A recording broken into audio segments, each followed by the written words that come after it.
Assalamualaikum warahmatullahi wabarakatuh. Perkenalkan, nama saya Refki Ramadan, jurusan Ekonomi Pembangunan Universitas Riau dengan NIM 1902155974. Di sini saya akan menjelaskan tentang Neo-Keynes dan Pasca-Keynes. Penerus ajaran Keynes yang tergolong Neo-Keynesian sering disederhanakan menjadi Keynesian. Mereka banyak berjasa dalam mengembangkan teori-teori yang berhubungan dengan usaha menjaga stabilitas perekonomian. Teori-teori tersebut menerangkan dan mengantisipasi fluktuasi ekonomi atau business cycle dan teori-teori yang berhubungan dengan pertumbuhan dan pendapatan. Pandangan-pandangan mereka disebut Keynesian karena teori-teori mereka diturunkan dari teori determinasi pendapatan Keynes. Disebut neo karena teori-teori Keynes tersebut sudah banyak diperbarui berdasarkan penelitian empiris yang lebih baru. Kelompok kedua yang disebut Pasca Keynes atau Post-Keynesian adalah sekumpulan ahli ekonomi. Sekumpulan ahli itu menyatakan berbagai pandangan tentang ekonomi makro modern. Pemikiran-pemikiran ekonomi mereka berakar dari pemikiran-pemikiran Keynes, namun sudah berkembang lebih jauh. Selanjutnya, tokoh-tokoh Keynesian. Yang pertama, Alvin Harvey Hansen pada tahun 1887 sampai 1975. Hansen mengaitkan permasalahan mengenai pendapatan nasional, investasi, dan kesehatan kerja dengan gerak gelombang atau fluktuasi ekonomi. Yang kedua, Simon Kuznets pada tahun 1901 sampai 1985. Kuznets berhasil menggabungkan ilmu statistik dan ilmu matematika dengan ilmu ekonomi menjadi suatu kesatuan yang padu. Ia juga banyak menyumbangkan pemikiran tentang hal-hal yang berhubungan dengan perhitungan pendapatan nasional. Hubungan antara pendapatan nasional, konsumsi, tabungan, pengangguran, inflasi, dan harga-harga dapat dikaji atau diamati menurut analisis kurun waktu atau time series analysis. Yang ketiga, John R. Hick. Hick telah ikut berjasa dalam mengembangkan pemikiran-pemikiran Keynes. Salah satu jasanya yang sangat besar ialah kemampuannya dalam merangkai teori-teori ekonomi mikro ke dalam kerangka teori makro Keynes melalui pendekatan matematika. Hick bersama dengan Hansen memperkenalkan analisis IS-LM. Analisis ini sangat bermanfaat dalam menjelaskan hubungan antar berbagai variabel dalam perekonomian. Yang keempat, Wassily Leontief pada tahun 1906.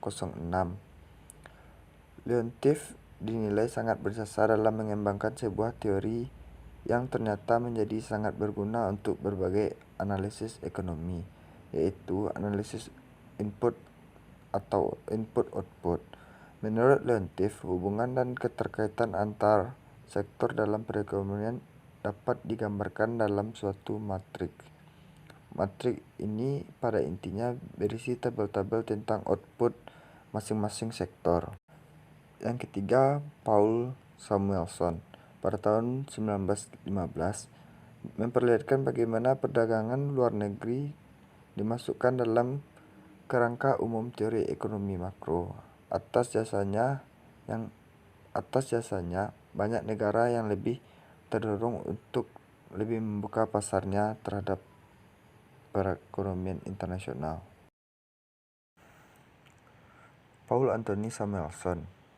Dia lahir pada tanggal 15 Mei 1915 di Gary, Indiana.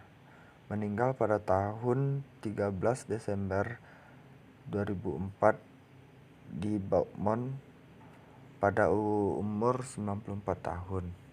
Samuelson menyelesaikan studinya dalam bidang ekonomi di Universitas Chicago pada usia 16 tahun dan meraih gelar doktor dari Universitas Harvard. Ia adalah orang Amerika Serikat pertama yang memenangkan hadiah Nobel di bidang ekonomi pada tahun 1970 untuk kerja ilmiah dalam mengembangkan teori ekonomi statis dan dinamis, serta berperan aktif dalam meningkatkan tingkat analisis di bidang ilmu ekonomi. Ia adalah Presiden American Economic Association pada tahun 1961 dan telah mengajar ekonomi di Massachusetts Institute of Technology sejak tahun 1940. Ia juga memenangkan John Bates Clark Award pada tahun 1947 yang dihadiahkan untuk karya paling menonjol oleh seorang ekonom di bawah usia 40 tahun. Samuelson terkenal karena bukunya Foundation of Economic Analysis secara besar-besaran menambah penggunaan matematika dalam ekonomi. Buku-buku Samuelson. Yang pertama, Foundation of Economic Analysis pada tahun 1947. Yang kedua, Economic pada tahun 1948. Kedua buku tersebut sangat laris dibaca oleh mahasiswa ekonomi hampir seluruh belahan dunia. Karya-karyanya tersebut menjadi salah satu pertimbangan mengapa ia memenangkan hadiah Nobel 1970. Selain kontribusinya menyusun beberapa teori ekonomi baru beserta aplikasinya, Samuelson adalah orang Amerika pertama yang menerima hadiah yang sangat dihormati para ekonomi tersebut. Selanjutnya, teori gelombang perusahaan atau business cycle. Pada masa lalu, masalah gelombang perusahaan hanya dibahas selintas, dan fluktuasi ekonomi ini hanya dibahas segelintir saja karena melekatnya pendapat masyarakat pada paham klasik yang mengatakan bahwa ekonomi akan selalu menuju pada suatu keseimbangan dan tidak akan terjadi guncangan-guncangan. Pakar-pakar yang agak intensif membahas teori fluktuasi, termasuk pakar-pakar yang cenderung anti dengan pandangan klasik. Pakar itu antara lain adalah Sismondi Marx Veblen. Kontribusi Marx yang paling penting bagi pemahaman kita tentang siklus ekonomi yaitu terdapat dua prinsip. Yang pertama, fluktuasi ekonomi melekat dalam sistem kapitalis, sebab fluktuasi terjadi karena kekuatan-kekuatan yang ada dalam sistem ekonomi.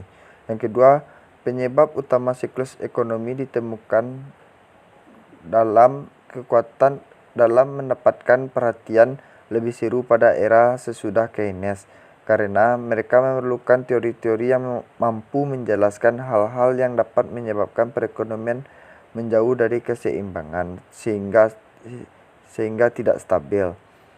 Penyebab fluktuasi sangat banyak. Menurut kaum neo-Keynesian, fluktuasi ini terjadi karena perubahan-perubahan dalam tingkat investasi dan rendahnya tingkat konsumsi. Selain itu, fluktuasi juga terjadi karena tidak hanya mekanisme koreksi yang mampu mendorong perekonomian pada keseimbangan kerja penuh. Teori pertumbuhan dan pembangunan.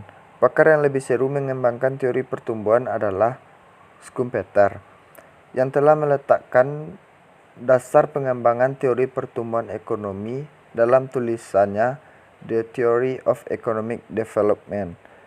Bagi Schumpeter, pelaku utama pertumbuhan ekonomi adalah entrepreneur. Entrepreneur bukan hanya seorang pengusaha, melainkan seorang yang mau menerima risiko dan mengintroduksi